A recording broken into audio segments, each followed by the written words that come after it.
오늘은 우리 언론인, 방송인 여러분께 호소의 말씀을 드리고자 합니다. 우리 헌법 제21조와 미국 수정헌법 제1조는 표현의 자유와 언론의 자유에 대해 규정하고 있습니다. 우리 헌법 제1조가 민주공화국임을 천명하고 권력이 국민에게서 나온다는 점을 강조한 것과 비교하자면 미국 헌법이 언론의 자유를 얼마나 중요시하는지 알 수 있습니다. 여기엔 당연히 역사적 배경이 있죠. 유럽 각국 전제 왕국의 전 근대적 포갑을 피해 신세계로 모인 사람들이 새로 만드는 자유국가에서 가장 중요한 것이 무엇일까에 대한 치열한 고민과 토론이 그것입니다.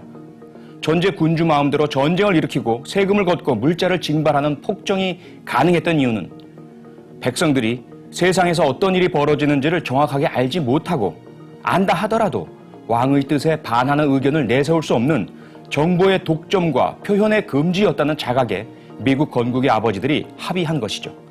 그 결과 현대사회에서 통치자 개인이나 권력 집단의 마음대로 국가를 운영하는 독재와 국민이 주인인 민주주의를 구분하는 가장 중요한 기준으로 언론의 자유의 정도를 꼽게 된 것입니다. 주권자인 국민이 자유롭게 표현해야 여론이 형성되고 여론에 따라 법과 정책이 만들어지는데 국민은 알아야 표현을 할 것이고 현안에 대한 사실과 정보는 주로 언론과 방송을 통해 알게 되기 때문에 언론의 자유가 중요한 것입니다. 그래서 언론의 자유를 독립적인 기본권으로 보기보다는 표현의 자유에 부속되는 권리로 보고 있습니다. 그렇기 때문에 언론의 자유는 언론인의 자유나 언론사의 자유가 아닙니다.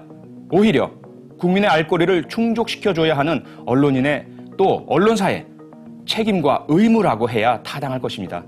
만약에 힘이나 돈으로 언론의 자유를 억압하려는 시도가 있을 때 언론인은 이를 알리고 이에 항거해야 합니다.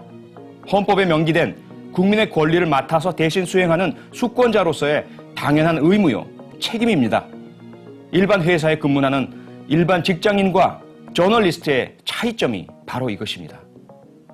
미국에 본부를 둔 세계적인 자유수호단체인 프리덤 하우스의 2013년 언론 자유 보고서에 따르면 대한민국은 세계 197개 국가 중에서 64위에 머물러 아프리카 나미비아와 함께 부분적인 언론 자유국에 속하는 치욕을 당했습니다.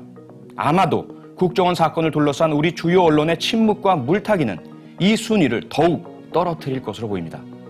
지난 6월 28일 한국일보 사태에 항거해 보수 성향을 대표하는 조선일보와 동아일보 소속 기자들까지 포함된 17개 언론사 막내 기자의 공동 성명이 발표된 것은 매우 고무적이었습니다.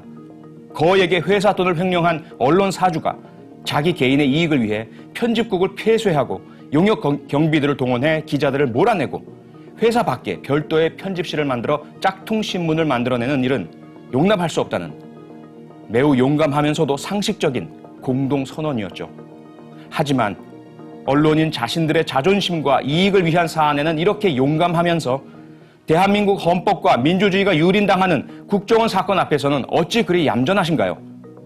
그동안 우리 선조와 선열과 선배들이 피와 땀으로 일구고 지키고 발전시켜온 민주주의, 그 한가운데는 언론의 자유가 있습니다. 인간은 누구나 잘못할 수 있고 권력은 부패할 수 있으며 부정과 불의는 발생할 수 있죠. 그런 불완전한 인간들이 맡아 운영하는 국가와 사회를 믿고 가족과 생계에 집중할 수 있는 것은 정말 중요한 문제가 있다면 언론이 또 방송이 알려줄 것이야 라는 공적인 신뢰가 있기 때문입니다. 그 신뢰를 송두리째 무너뜨리고 있는 작금의 한국 주요 언론과 방송의 현실, 결코 좌시해서는 안 됩니다. 양심 있는 언론인, 방송인 여러분의 용기와 행동을 기대하고 촉구합니다.